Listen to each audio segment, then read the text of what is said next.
रावण, जिसका नाम सुनते ही हमारे जहन में बुराई का प्रतीक आता है। हर साल दशहरे पर जिसे हम आग के हवाले कर देते हैं। लेकिन रावण सिर्फ बुरा नहीं था, वो अपने समय का सबसे विलक्षण व्यक्ति था। रावण त्रिकालदर्शी था, तीनों लोकों का ज्ञान रखने वाला।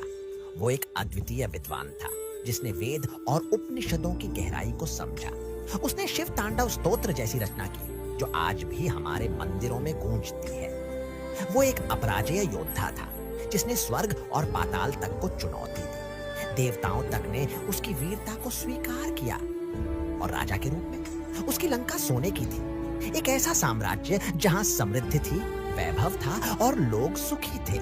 सोचो जरा, आज अगर कोई ऐसा शासक होता जिसके पास अपार ज्ञान हो, असीम शक्ति हो और जनता सुखी हो, तो हम उसे मसीहा कहते, हम उसे भगवान तक मान लेते।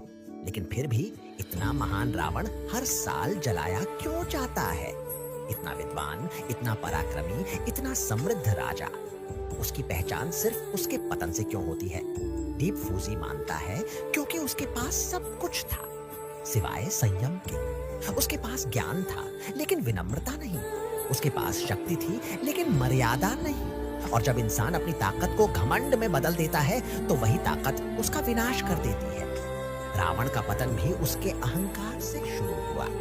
उसने सोचा, मैं सबका मालिक हूं। उसने सोचा, मेरे सामने कोई टिक नहीं सकता। और इसी सोच ने उसे वो गलती करवाई जिसने उसकी सारी महानता पर मिट्टी डाल दी। अब सवाल ये है, क्या दशहरा सिर्फ रावण को जलाने का उत्सव है, या फिर ये वो दिन है जो हमें ये याद दिलाता है कि इंसान को उसकी हजार उपलब्धियों से नहीं, बल्कि उसकी एक गलती से याद रखा जाता है।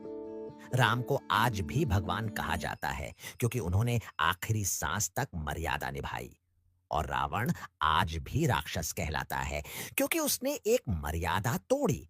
डीप फूजी मानता है, दशहरा हमें ये नहीं सिखाता कि सिर्फ अपने भीतर की बुराई जलाओ, बल्कि ये याद दिलाता है कि जिंदगी भर की कमाई पर एक गलत फैसला भारी पड़ सकता है।